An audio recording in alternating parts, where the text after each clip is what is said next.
धर्म और शिक्षा पर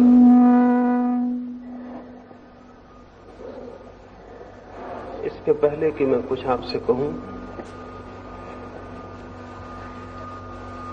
एक छोटी सी कहानी से मैं अपनी बात शुरू करना चाहूंगा।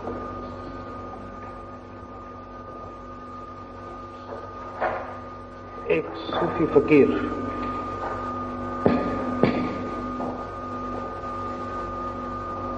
एक रात सोया। सोते समय बंद ही कर देना, समझता हूं तो समय उस फकीर के मन में एक प्रार्थना थी। परमात्मा के दर्शन की इच्छा थी। रात उसने एक सपना देखा। सपने में देखा कि वो परमात्मा के नगर में पहुंच गया है। बहुत भीड़ भाड़ है रास्तों पर, कोई बहुत बड़ा उत्सव मनाया जा रहा है। उसने पूछा किसी से तो ज्ञात हुआ परमात्मा का जन्मदिन है। एक बहुत बड़े रथ पर एक बहुत प्रतिभाशाली व्यक्ति सवार है। पूछा यही परमात्मा है? ज्ञात हुआ नहीं, ये तो राम है। और उनके पीछे राम के हजारों लाखों भक्त थे। फिर और पीछे घोड़े पर सवार कोई बहुत महिमाशाली व्यक्ति है। पूछा ये परमात्मा है? ज्ञात हुआ वो तो मोहम्मद है और उनके पीछे उनके भक्त हैं।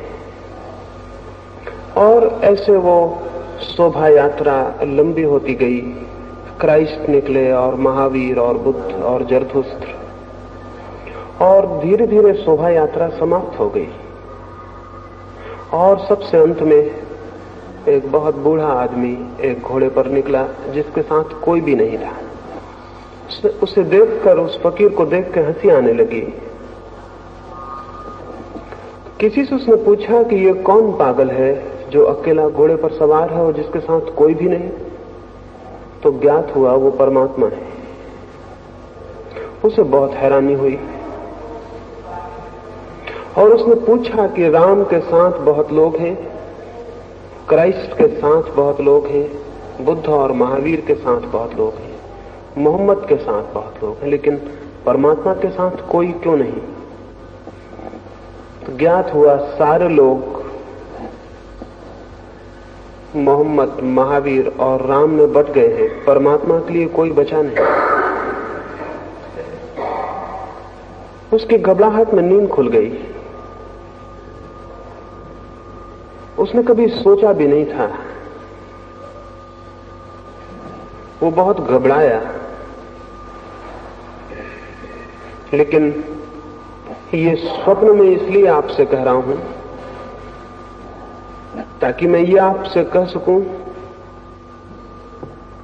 कि वस्तुतः ऐसी ही स्थिति सारी दुनिया में घट गई है। हिंदू हैं, मुसलमान हैं, ईसाई हैं, जैन हैं, लेकिन धार्मिक कोई भी नहीं है। धार्मिक होना बहुत अलग बात है हिंदू होने से, मुसलमान होने से। इसके पहले कि मैं धर्म और शिक्षा के संबंध में आपसे कुछ कहूं, ये कह देना जरूरी है कि धर्म से मेरा अर्थ हिंदू, मुसलमान और जैन से नहीं है, ईसाई और पारसी से नहीं है। जब तक कोई मनुष्य हिंदू है या मुसलमान है, तब तक धार्मिक होना असंभव है। और जितने लोग धर्म और शिक्षा के लिए विचार करते हैं और जो लोग शिक्षा के साथ धर्म को जोड़ना चाहते हैं, धर्म से उनका अर्थ या तो हिंदू होता है या मुसलमान होता है या ईसाई होता है। ऐसी धार्मिक शिक्षा धर्म तो नहीं लाएगी, मनुष्य को और अधिक अधार्मिक बनाती है। इस तरह की शिक्षा तो कोई 4-5 हजार वर्षों से मनुष्य को दी जाती रही है, लेकिन उसने कोई बेहतर मनुष्य पैदा नहीं किया, उससे कोई अच्छा समाज पैदा नहीं हुआ। विपरीत हिंदू, मुसलमान और ईसाई के नामों पर जितना अधर्म, जितनी हिंसा, जितना रक्तपात हुआ है, उतना किसी और बात से नहीं हुआ। ये जान के बहुत हैरानी होती है नास्तिकों के ऊपर, उनके ऊपर जो धर्म के विश्वासी नहीं है, बड़े पापों का कोई जिम्मा नहीं है। बड़े पाप उन लोगों के नाम पर हैं जो आस्तिक हैं। नास्तिकों ने न तो मंदिर जलाए हैं और न मस्जिदें और न लोगों की हत्याएं की। हत्याएं की हैं उन लोगों ने जो आस्तिक हैं। मनुष्य को मनुष्य से विभाजित भी उन लोगों ने किया है जो आस्तिक है। जो अपने को धार्मिक समझते हैं, उन्होंने ही मनुष्य और मनुष्य के बीच दीवार खड़ी की। तो यदि धार्मिक शिक्षा का ये अर्थ हो कि हम गीता सिखाएं, कुरान सिखाएं या बाइबल सिखाएं, तो ये बड़ी खतरनाक शिक्षा होगी। ये शिक्षा धार्मिक नहीं हो सकती, क्योंकि ये बातें जिन लोगों को सिखाई गई हैं, वे लोग कोई अच्छे मनुष्य सिद्ध नहीं हुए। और इन बातों के नाम पर जो भेद खड़े हुए हैं, उन्होंने मनुष्य के पूरे इतिहास को रक्तपात और हिंसा से भर दिया, क्रोध और घृणा से भर दिया। तो सबसे पहली बात तो मैं ये कहना चाहता हूं कि धर्म की शिक्षा से मेरा प्रयोजन किसी संप्रदाय, उसकी धारणाओं, उसके सिद्धांतों की शिक्षा से नहीं है। एक बात निषेधात्मक रूप से, यदि हम चाहते हैं कि शिक्षा और धर्म संबंधित हो, तो हमें चाहना होगा कि हिंदू, मुसलमान और ईसाई शब्दों से धर्म का संबंध टूट जाए, तो ही शिक्षा और धर्म संबंधित हो सकते। नहीं तो शिक्षा और धर्म कभी संबंधित न हो सकते हैं, न होने चाहिए। अगर एक धार्मिक सभ्यता पैदा करनी हो, तो वो सभ्यता हिंदू नहीं होगी, वो सभ्यता मुसलमान भी नहीं होगी, वो सभ्यता पूरब की भी नहीं होगी, वो सभ्यता पश्चिम की भी नहीं होगी। वो सभ्यता अखंड मनुष्य की होगी, सबकी होगी, समग्र की होगी। किसी एक अंश और एक खंड की वो सभ्यता नहीं हो सकती, क्योंकि जब तक हम मनुष्यता को खंडित करेंगे, तब तक हम द्वंद्व और युद्ध से मुक्त नहीं हो सकते। जब तक मेरे और आपके बीच कोई दीवार होगी, तब तक बहुत कठिनाई है कि हम एक ऐसे समाज को निर्मित कर सकें जो प्रेम और आनंद में जिए। अभी तो हमने जो समाज निर्मित किया है, कोई 3000 वर्षों में 15,000 युद्ध जमीन पर हुए। 3000 वर्षों में 15,000 युद्ध, शायद कल्पना भी न हो। 3000 वर्षों में 15,000 युद्ध बहुत ज्यादा होते। अगर प्रतिवर्ष 5 युद्ध हो रहे हों, तो क्या अर्थ हुआ? 3000 वर्षों के इतिहास में केवल 300 वर्ष का छोटा सा टुकड़ा ऐसा है जब युद्ध नहीं हुए। वो भी 300 वर्ष इकट्ठे नहीं, कभी एक दिन, कभी 2 दिन, कभी 10 दिन जमीन पर युद्ध बन रहा है। ऐसा सब मिला के कालखंड 300 वर्ष होते हैं। 300 वर्ष शांति और 3000 वर्ष युद्ध। और ये भी शांति कैसी, एकदम झूठी। जिसे हम शांति के क्षण कहते हैं, वे असल में शांति के क्षण नहीं है, बल्कि नए युद्ध की तैयारी के दिन। मैं तो मनुष्य के इतिहास को 2 हिस्सों में बांटता हूं, युद्ध का काल और युद्ध की तैयारी का काल। अभी तक शांति का कोई काल हमने नहीं जाना है। ऐसा जो ये विभाजित मनुष्य है, इसके विभाजन में सबसे बड़ी दीवार आइडियोलॉजी, विचार, धर्म और धारणा की। बातें बदल जाती हैं। आज कम्युनिज्म है और अमेरिका का लोकतंत्र है, वे भी 2 धर्म बन के खड़े हो गए। उनकी भी लड़ाई 2 धर्मों जैसी लड़ाई हो गई। क्या ये नहीं हो सकता कि हम विचार के आधार पर मनुष्य के विभाजन को समाप्त कर दें? क्या ये उचित है कि विचार जैसी बहुत हवाई चीज के लिए हम मनुष्य की हत्या करें?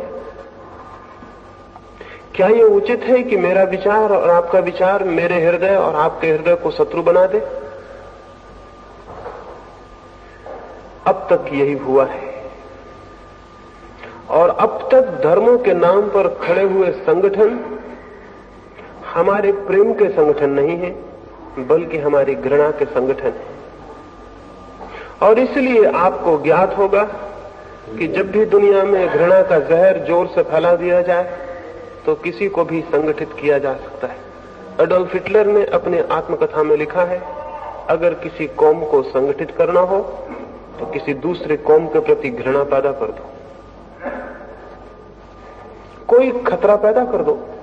मुसलमान को इकट्ठा होना होता है तो वो कहता है इस्लाम खतरे में, और तब मुसलमान इकट्ठा हो जाता है। और हिंदू को इकट्ठा होना हो तो वो कहता है हिंदू धर्म खतरे में, और हिंदू इकट्ठा हो जाता है। अभी पाकिस्तान का हमला भारत पे हुआ या चीन का, तो सारे भारत में एकता मालूम पड़ी। वो एकता एकदम खतरनाक और झूठी, वो प्रेम की एकता नहीं, वो सामने खड़े दुश्मन के खिलाफ जो हमारे मन में घृणा है उसकी एकता है। दुश्मन चला जाएगा, एकता भी चली जाएगी।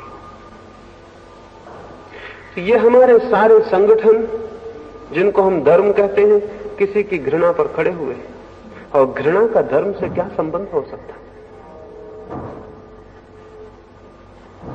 मेरे और आपके बीच जो चीज भी घृणा लाती हो वो धर्म नहीं हो सकती। मेरे और आपके बीच जो चीज प्रेम लाती हो वो धर्म हो सकती है। और ये भी स्मरण रखें, अगर मनुष्य को मनुष्य से तोड़ देती हो कोई चीज, तो वही चीज मनुष्य को परमात्मा से कैसे जोड़ सकेगी? मनुष्य को मनुष्य से तोड़ देने वाली कोई बात मनुष्य को परमात्मा से जोड़ने वाली बात कभी भी नहीं बन सकती। लेकिन जिनको हम धर्म कहते हैं वो हमें तोड़ रहे हैं।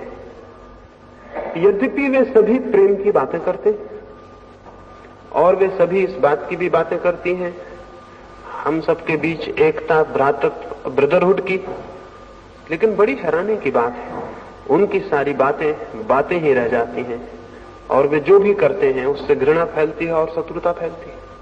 क्रिश्चियनिटी बातें करती है प्रेम की,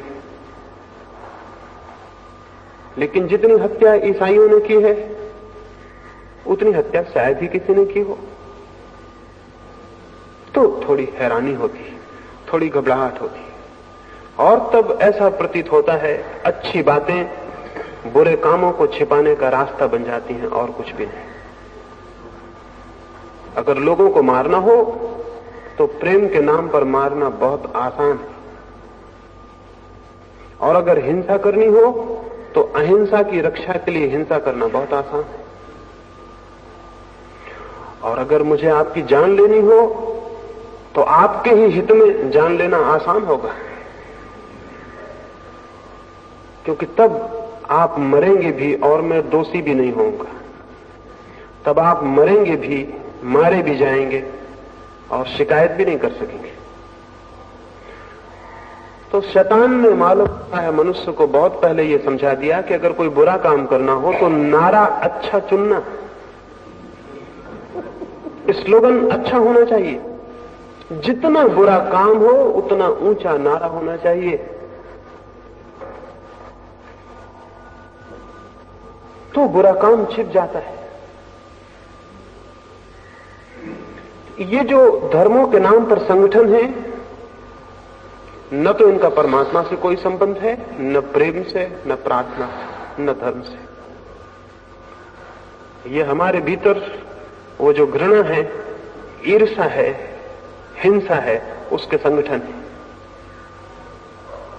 अन्यथा ये कैसे हो सकता था कि मस्जिदें जलाई जाएं, मंदिर जलाए जाएं, मूर्तियां तोड़ी जाएं, आदमी मारे जाएं?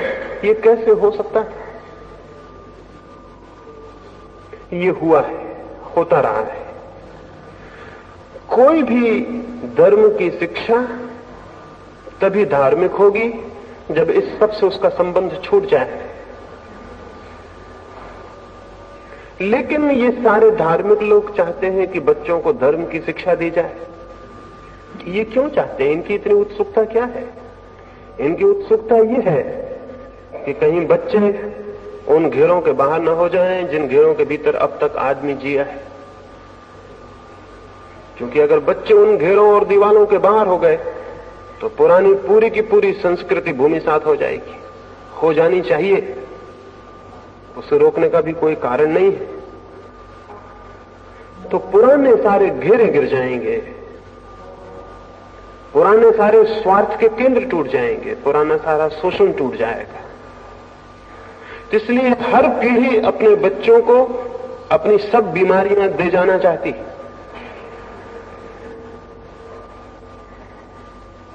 इसमें उसके अहंकार की भी पूर्ति होती है। इसलिए बाप अगर हिंदू है तो बच्चे को हिंदू बना जाना चाहता है। क्यों? मुसलमान बाप बच्चे को मुसलमान बना जाना चाहता है। और इसके पहले कि बच्चे में विचार पैदा हो, क्योंकि विचार पैदा हो जाए तो हिंदू या मुसलमान होना बहुत मुश्किल हो जाएगा। विचारशील कैसे हिंदू हो सकता है, कैसे मुसलमान हो सकता है? इसलिए बच्चा जब बहुत छोटा हो, जब उसमें विवेक और विचार पैदा ना हुआ हो, तभी ये कीटाणु हिंदू और मुसलमान होने के उसके भीतर डाल दिए जाने चाहिए। तो जब वो होश में आए तब उसके खून में मिल जाए ये जहर, और तब इस जहर से मुक्त न हो सके। इसलिए सभी ये तथाकथित धार्मिक लोग छोटे छोटे बच्चों को धर्म की शिक्षा दिलाने के लिए बहुत उत्सुक है। इनकी उत्सुकता कोई शुभ नहीं है।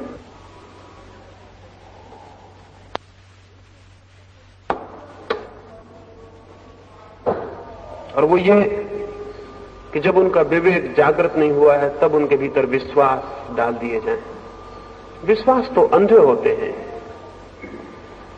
विश्वास तो अज्ञान से भरे होते हैं। और जब एक बार मन के अचेतन परतों को विश्वास पकड़ लेते हैं तो विचार के जगने में सदा के लिए बाधा हो जाती है। जो हिंदू है वो सोच नहीं सकता, फिर जो मुसलमान है वो भी नहीं सोच सकता, क्योंकि सोचने में खतरा हो सकता है, सोचने में खुद के विश्वास तोड़ने का डर हो सकता है। इसलिए फिर विचार को रोका जाता है। तो ये जो तथाकथित धर्म है और इनकी जो शिक्षा है वो विचार की शिक्षा नहीं है, वो विश्वास की शिक्षा है। और स्मरण रखिए, अगर विचार की शिक्षा हो तो बहुत दिन तक बहुत धर्म नहीं रह सकते, एक ही धर्म शेष रह जाएगा। लेकिन अगर विश्वास की शिक्षा हो तो अनेक धर्म हो सकते हैं। आखिर विज्ञान धीरे धीरे सार्वजनिक सत्यों पर आ गया। गणित हिंदू का अलग नहीं होता, मुसलमान का अलग नहीं होता। लेकिन क्या आपको पता है कि पहले गणित अलग होता था? हिंदुस्तान में जैनियों का गणित अलग, हिंदुओं का गणित अलग था। गणित कैसे दो हो सकते? क्या एब्सर्ड, कैसी नासमझी की बात है। गणित दो हो सकते? हिंदुओं की भूगोल अलग, जैनियों की भूगोल अलग थी। भूगोल दो कैसे हो सकती? लेकिन अलग थी।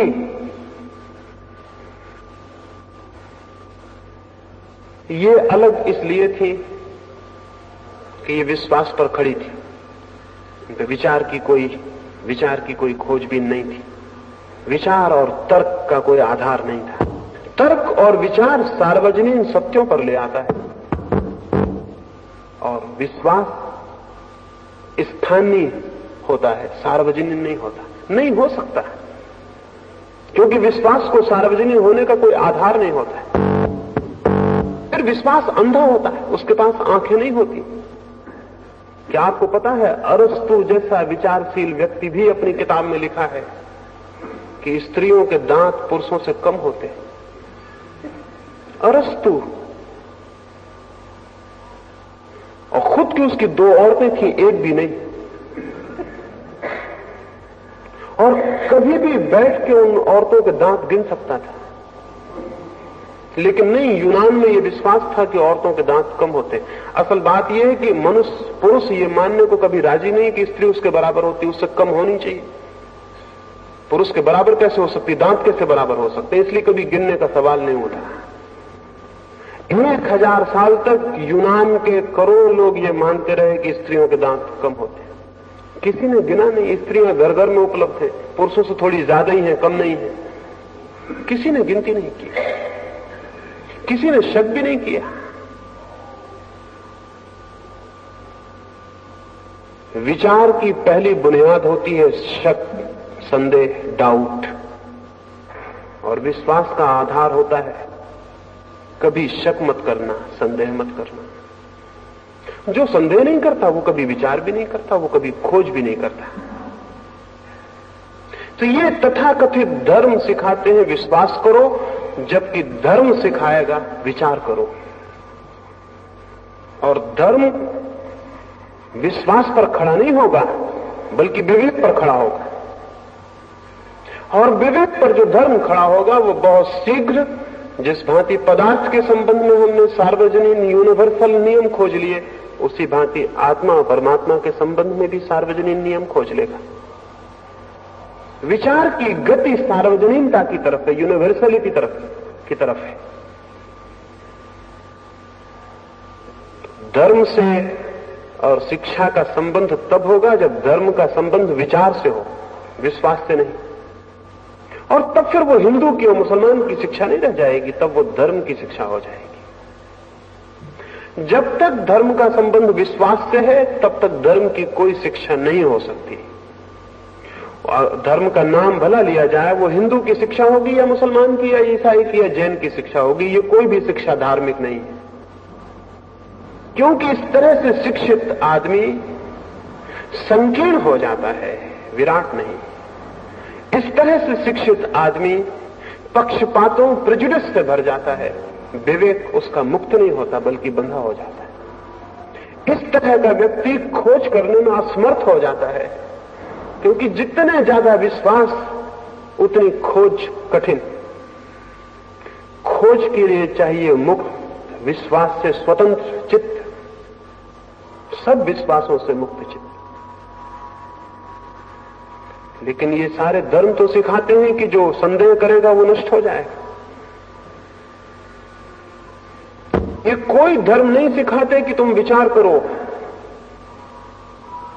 क्योंकि हो सकता है कि विचार उन नतीजों पर ले जाए जो उनके नतीजों से मेल न खाएं। इसलिए विचार से ये भयभीत है, सारे धर्म विचार से भयभीत है। इसलिए दुनिया का कोई विकास नहीं हो सका, मनुष्य जाति का विकास नहीं हो सका। जहां विचार से भय है वहां विकास असंभव है। समस्त विकास विचार का विकास है। तो धर्म शिक्षा का केंद्र बन सकता है, लेकिन इसके पहले धर्म का केंद्र विचार को बनाना होगा, विश्वास को नहीं। इसके पहले कि धर्म शिक्षा में आए, धर्म को पुनर्शिक्षित होना पड़ेगा, धर्म को खुद पुनर्दीक्षित होना पड़ेगा। वैसा ही धर्म नहीं प्रवेश पा सकता विद्यापीठों में जैसा धर्म बाजार में प्रचलित है। वो गलत है, वो बुनियादी रूप से गलत है। तो विद्यापीठों में, शिक्षालयों में निश्चित ही धर्म आना चाहिए, क्योंकि ये बात अधूरी होगी कि हम केवल पदार्थ के संबंध में चिंतन करें। ये बात अधूरी होगी कि हम केवल पदार्थ के संबंध में खोजबीन करें। ये पूरे मनुष्य को जानने में बहुत अधूरी सिद्ध होगी। जानना ही होगा, सोचना ही होगा, विचारना ही होगा मनुष्य की चेतना के संबंध में, उसकी आत्मा के संबंध में। जीवन में पदार्थ ही सब कुछ नहीं है, कुछ और भी है, कुछ और विराटतर भी हमारे भीतर है। उसे खोजना होगा, जानना होगा, विचारना होगा। लेकिन ये जो तथाकथित धर्म है, ये उसे विचारने के लिए स्वतंत्रता देने को राजी नहीं। इन धर्मों का शिक्षा से कोई संबंध नहीं हो सकता है, और दुर्भाग्य होगा कि इनका कोई संबंध हो जाए। इनका संबंध नहीं होना चाहिए। लेकिन इसका यह अर्थ नहीं कि धर्म का संबंध नहीं होना चाहिए। धर्म का संबंध तो होना चाहिए। एक दिशा तो विज्ञान है, बाहर जो हमारे जगत है उसको हम खोज रहे हैं। एक दिशा धर्म है, भीतर हमारे जो जगत है उसे भी खोजना है। दो जगत है, एक हमारे बाहर है। एक हमारे भीतर है। राबिया नाम की एक फकीर औरत थी। एक दिन सुबह उसके दरवाजे पर उसके एक मित्र ने कहा कि राबिया बाहर आओ, बहुत सुंदर सूरज उग रहा है, बड़ी सुंदर सुबह है, इतनी सुंदर प्रभात मैंने कभी नहीं देखी, बाहर आओ। राबिया ने कहा, मित्र मैं तुम्हें निमंत्रण देती हूं कि तुम ही भीतर आ जाओ, क्योंकि तुम जिस सूरज को देख रहे हो और जिस सुबह को, मैं उसके बनाने वाले को भीतर देख रही हूं।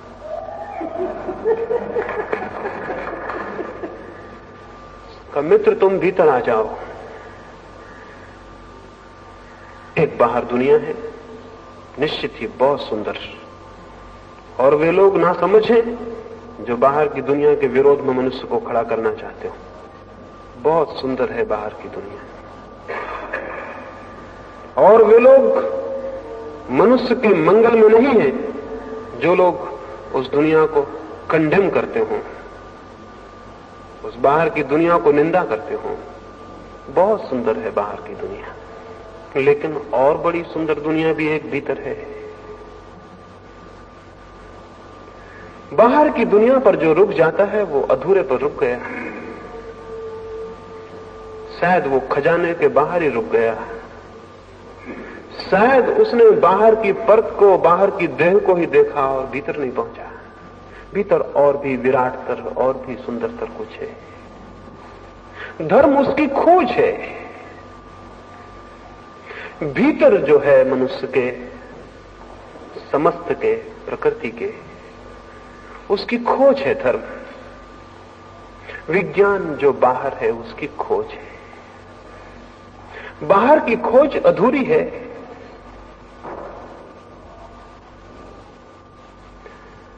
भीतर की खोज से शिक्षा का जरूर ही संबंध होना चाहिए, लेकिन जिन धर्मों को हम जानते हैं उनकी खोज भी भीतर की खोज नहीं है।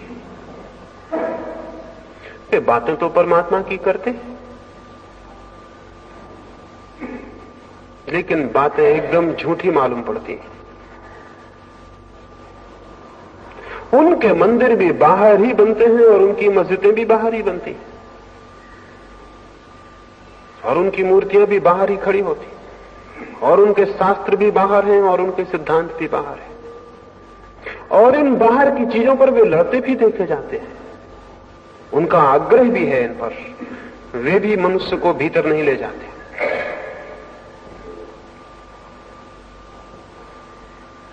एक निग्रो एक चर्च के द्वार पर एक दिन सुबह सुबह गया और उसने प्रार्थना की उस चर्च के पुरोहित से कि मुझे भीतर आने दे। लेकिन निग्रो, काली चमड़ी का आदमी, और सफेद चमड़ी वाले लोगों के मंदिर में कैसे जा सकता है? ये जो भीतर की बातें करते हैं, ये भी चमड़ी को देखते हैं कि वो काली है या गोरी। ये जो परमात्मा की बातें करते हैं, वो भी देखते हैं कि ब्राह्मण हो कि शूद्र। उस चर्च के पादरी ने कहा कि मित्र, क्या करोगे मंदिर में आकर भी? जब तक मन शांत नहीं है तब तक क्या करोगे आकर? जमाना बदल गया है, इसलिए पुरोहित ने अपनी भाषा बदल ली। पहले भी रोकता था वो, लेकिन पहले वो कहता कि हट शूद्र, यहां कहां तुझे प्रवेश। लेकिन अब जमाना बदल गया, उसे अपनी भाषा बदलनी पड़ी। रोकता वो अब भी। तो उसने ये नहीं कहा कि शूद्र यहां से भाग जाओ, उसने कहा कि क्या करोगे मंदिर में आकर भी? जब तक मन ही शांत नहीं है तो परमात्मा को कैसे जानो? ये बात उसने इस निग्रो से कही, लेकिन सफेद चमड़े के लोग जो रोज आते थे उनमें से किसी से भी कभी ये नहीं कहा था। जैसे वो सब मन उनके शांत हो गए। वो निग्रो सीधा होगा इसलिए चला गया। सीधा होगा तभी तो वो भगवान को खोजने किसी चर्च में गया था। अगर सीधा ना होता तो क्यों किसी चर्च में जाता? भोला भाला होगा, ना समझ होगा, नहीं तो किसी चर्च से भगवान का क्या संबंध है? अपने भीतर जाता, चर्च में क्यों जाता? लौट गया। कोई 10-5 दिन बीत जाने के बाद वो पुरोहित, चर्च का पादरी उसे रास्ते पर मिला और पूछा कि मित्र फिर दिखाई नहीं पड़े। उस निग्रो ने कहा, मैंने रात जाके परमात्मा से प्रार्थना की कि मेरे हृदय को शांत कर, मेरे मन को शांत कर, ताकि मैं तुझे जान सकूं और तुझसे मिल सकूं। रात मुझे एक सपना आया और भगवान मुझे दिखाई पड़े और उन्होंने मुझसे पूछा कि तू किस लिए उस चर्च में जाना चाहता है, मुझसे मिलने? तू बिल्कुल पागल है। 10 साल से मैं खुद ही कोशिश कर रहा हूं, वो पादरी मुझे चर्च के भीतर घुसने नहीं देता।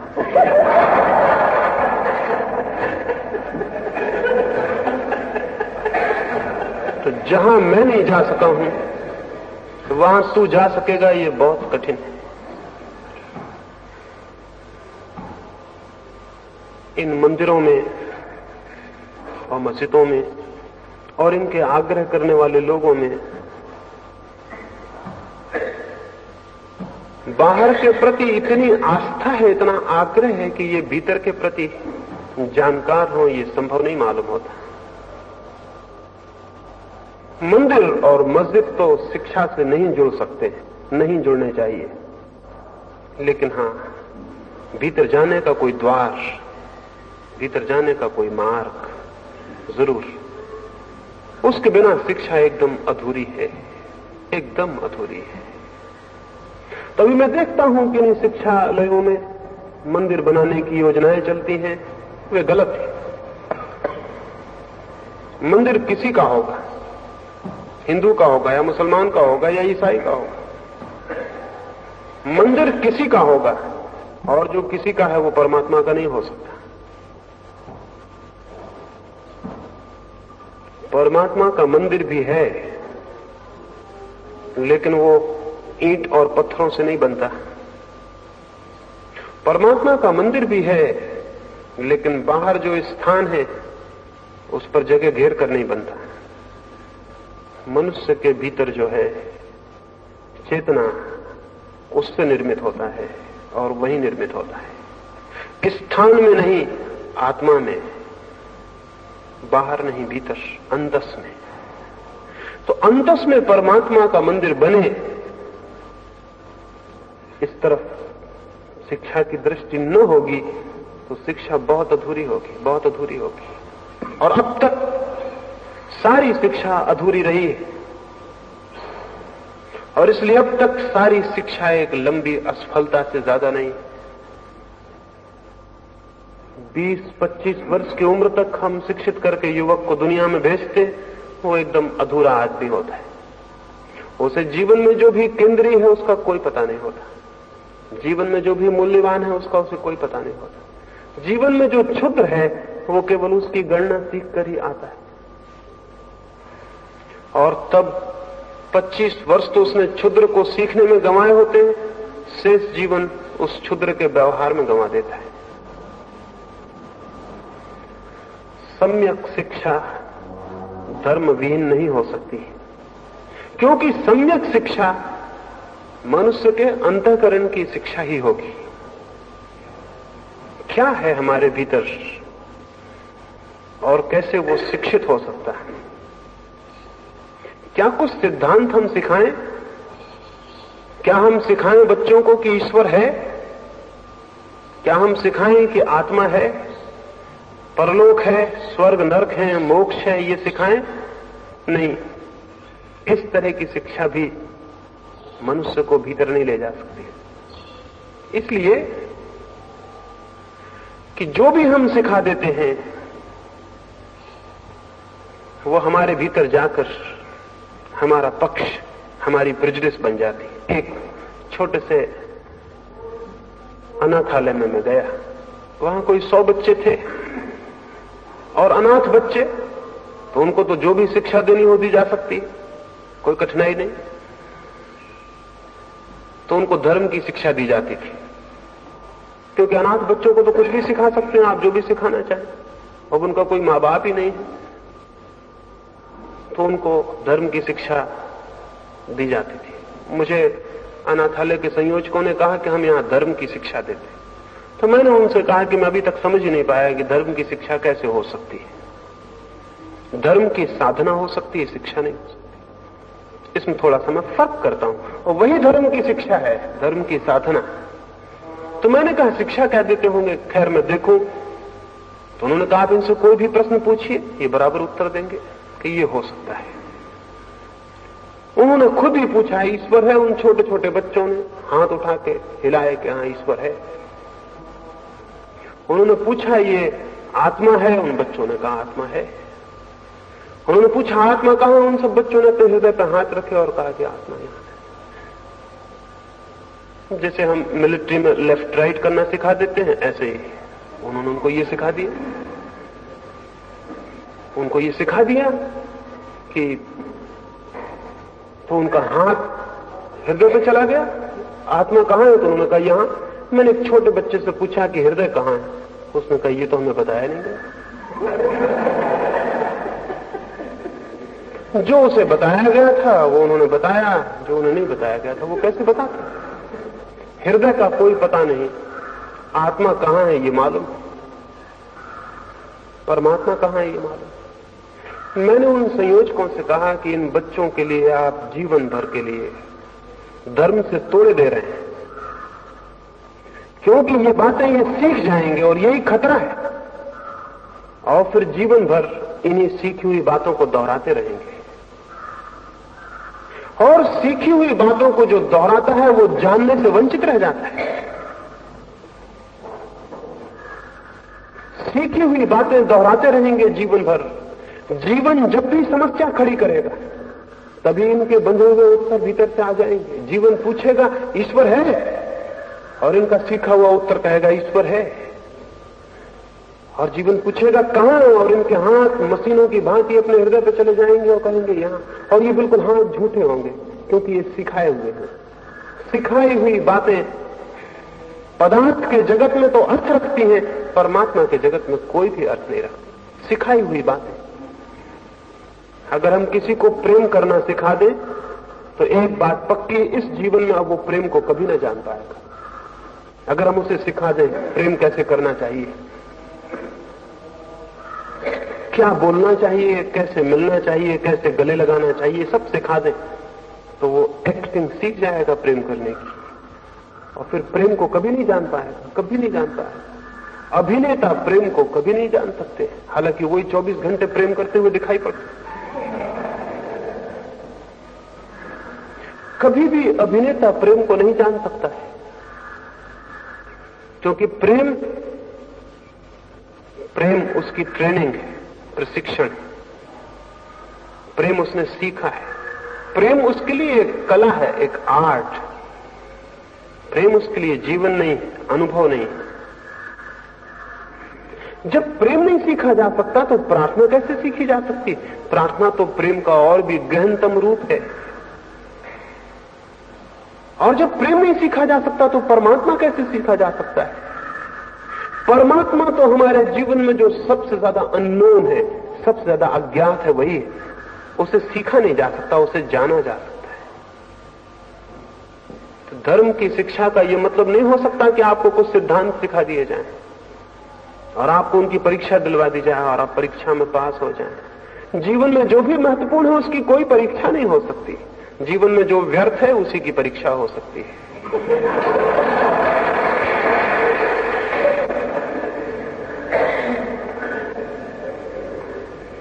इसलिए जो लोग परीक्षाएं पास करके इतरा जाते हैं वो बिल्कुल पागल है, क्योंकि परीक्षा तो किसी महत्वपूर्ण तत्व की नहीं हो सकती। परीक्षाएं जहां समाप्त हो जाती हैं वहीं शिक्षा शुरू होती है। जहां तक परीक्षाएं चलती हैं वहां तक आप बचपन में हैं, वो सब बच्चों की बातें हैं। जीवन की प्रौढ़ता बड़ी और बात है। तो धर्म जाना जा सकता है, सिखाया नहीं जा सकता। कोई दूसरा आपको नहीं सिखा सकता। कोई सिद्धांत, कोई उपदेश आपको धार्मिक नहीं बना सकते। फिर क्या करें, क्या हो? हम बीज बो देते हैं, फिर पौधे को निकालते थोड़ी हैं बीज से, पौधा निकलता है। हम केवल व्यवस्था जुटा देते हैं, बीज को डाल देते हैं, पानी खाद और सब जुटा देते हैं, बागुड़ लगा देते हैं, फिर पौधा निकलता है। पौधा निकाला नहीं जाता, फिर उसमें कलियां आती, कलियां निकाली नहीं जाती, फिर कलियां फूल बनती हैं, कलियों को फूल बनाया नहीं जाता, बाकी फिर सब होता है। हम सिर्फ अवसर जुटा देते हैं। धर्म की शिक्षा नहीं हो सकती।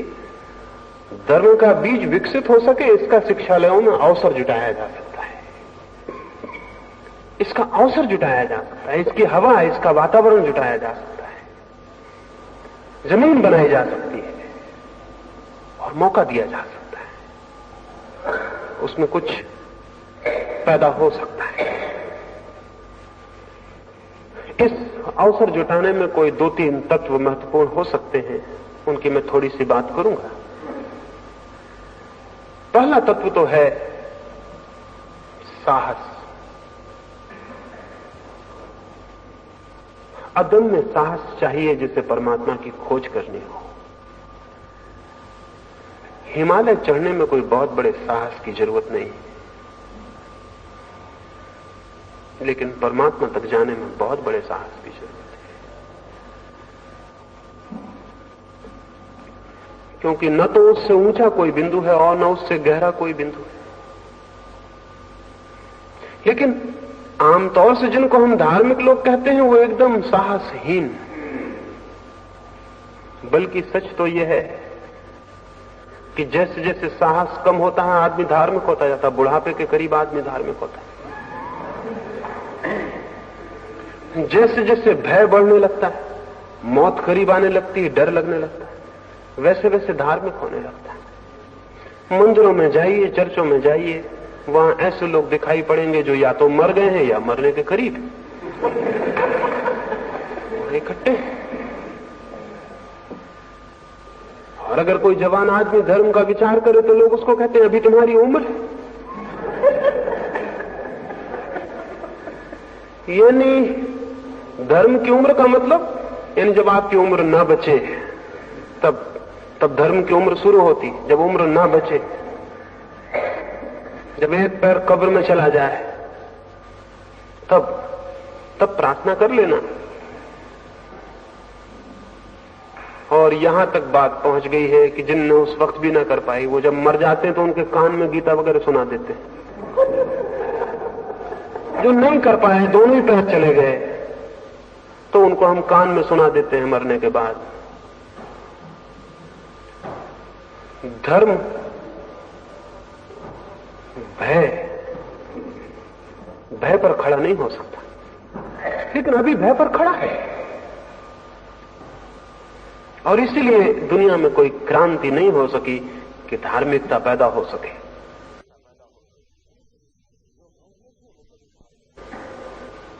जो भयभीत है वो कभी धार्मिक नहीं हो सकता, क्योंकि भयभीत मन खोज करने में समर्थ नहीं रह जाता।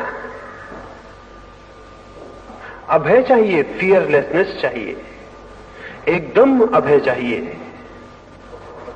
यानी उस सीमा तक अभय चाहिए कि अगर परमात्मा को भी इंकार करना पड़े तो इंकार किया जा सके।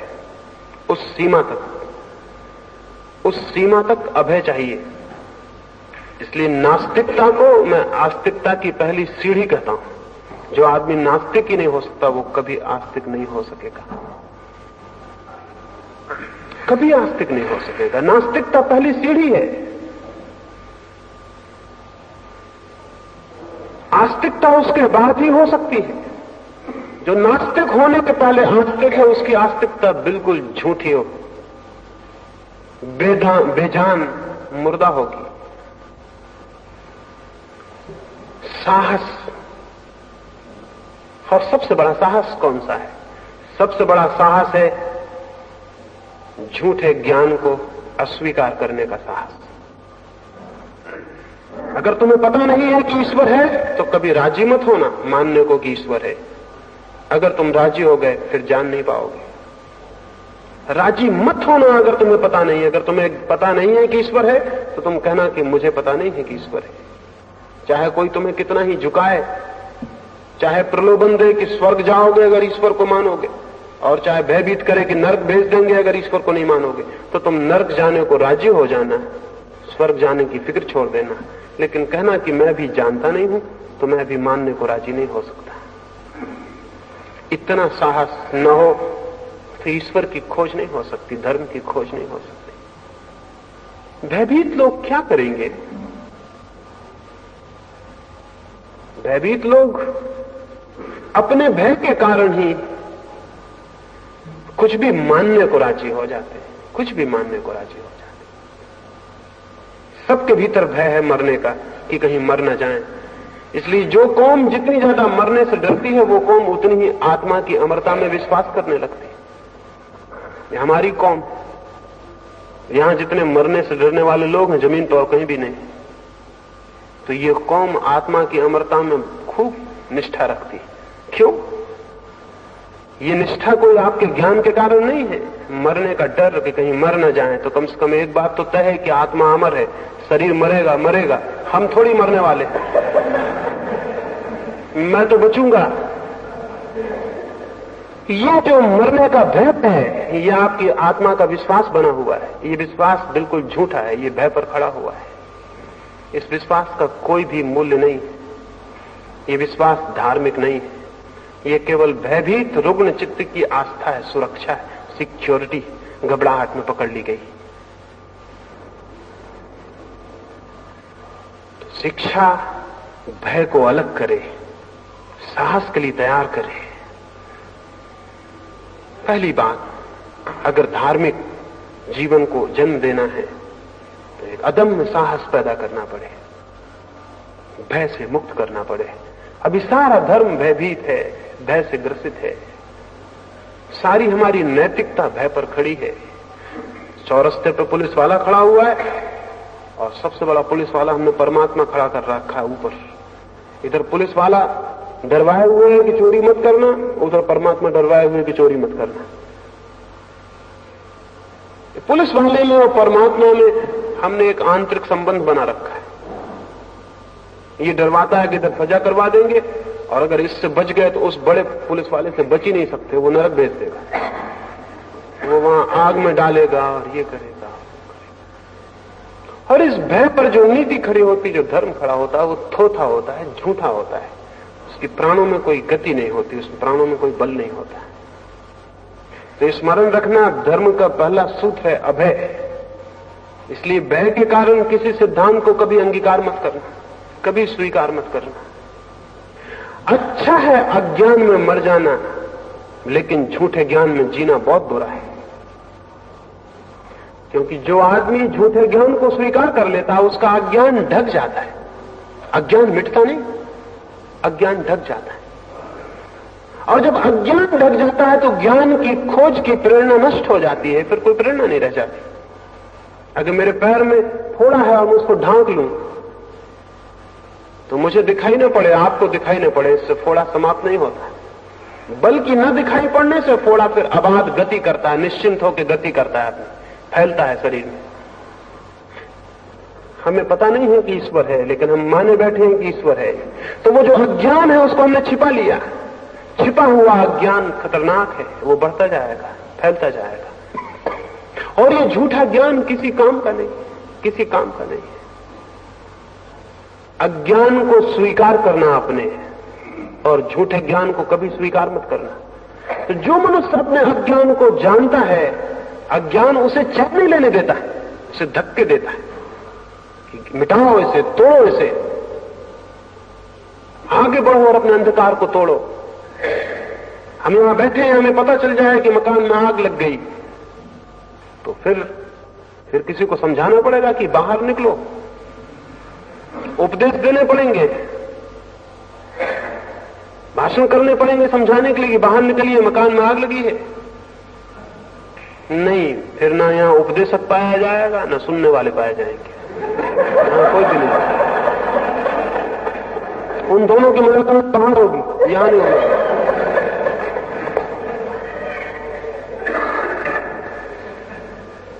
ये जो जीवन है हमारा, इसका अज्ञान अगर हमें दिखाई पड़ने लगे तो अज्ञान लपटों की भांति चारों तरफ अंधकार, अज्ञान अपने आप गति लाता है कि बाहर निकलो, इसके बाहर उठो। कोई अज्ञान से सहमत होने को राजी नहीं है। झूठे ज्ञान ने लोगों को सहमत करने के लिए राजी बना दिया। दुनिया में कोई अज्ञान को सहने के लिए राजी नहीं है, लेकिन झूठे किताबी ज्ञान ने, उपदेशों ने लोगों को राजी बना दिया, अज्ञान को सहमत होने के लिए तैयार कर दिया। हम अपने अज्ञान से सहमत हो जाते हैं।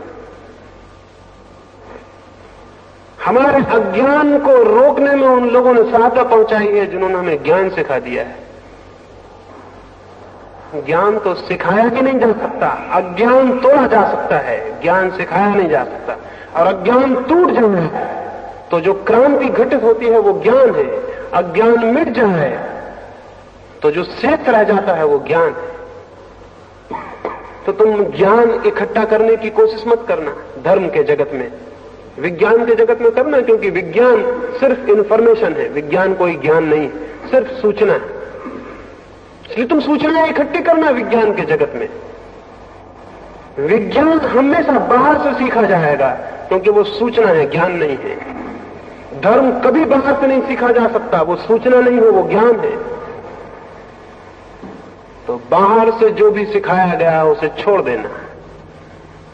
तो शिक्षालय ये कर सकते हैं कि बाहर से सिखाए गए धर्म से छुटकारा दिलवाएं, साहस पैदा करें, हिम्मत दें, अभय बनाएं, और युवकों को कहें कि तुम खोजना और उनके अज्ञान का दर्शन कराएं कि तुम अज्ञान में हो।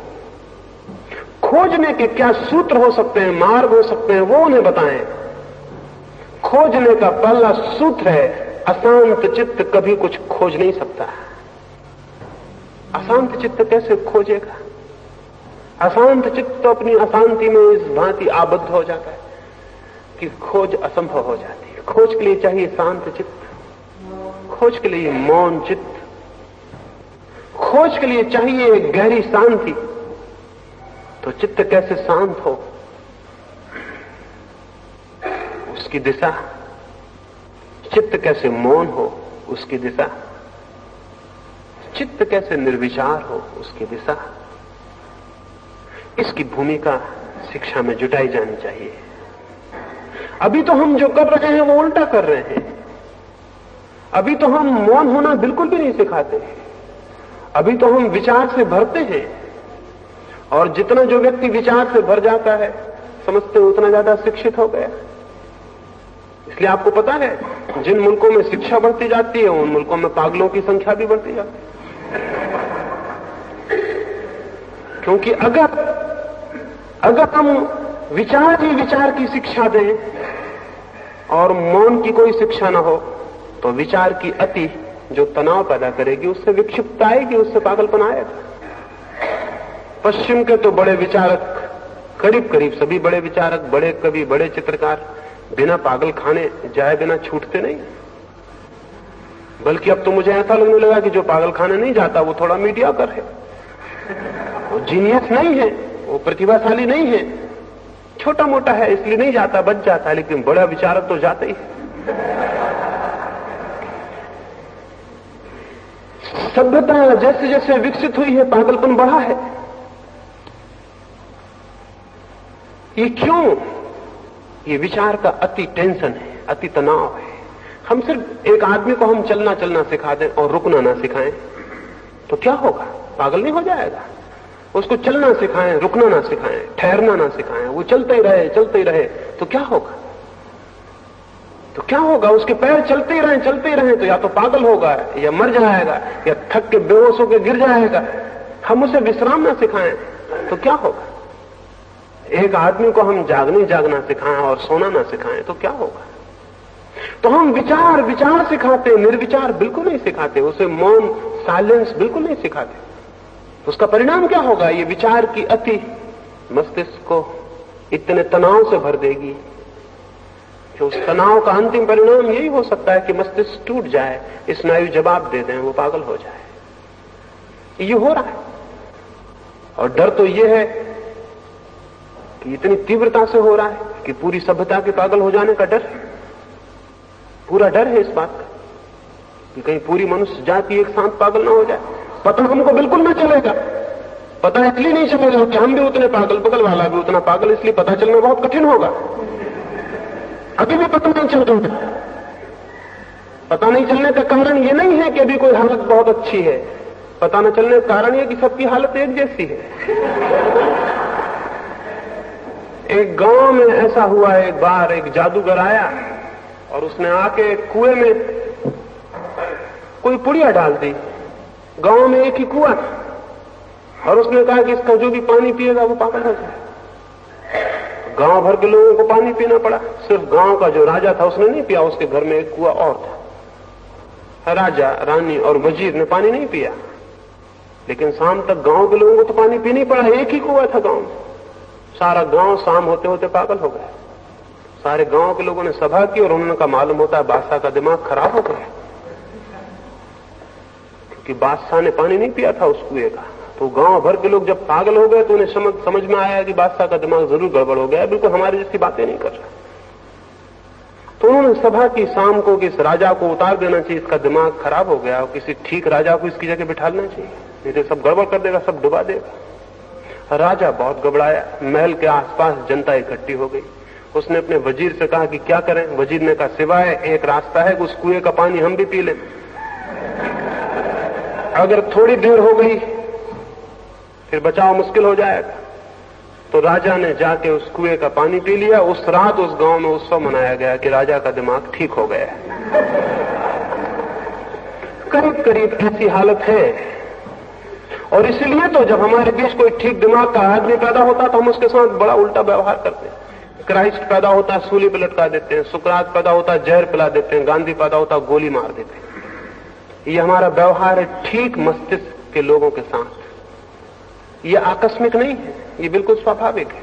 हमारे दिमाग खराब है। तो शिक्षालय, विद्यापीठ विचार ही ना सिखाएं, मौन सिखाएं। मौन की दिशा में अग्रसर करें। थोड़ी देर के लिए निर्विचार होना सिखाएं। मस्तिष्क का श्रम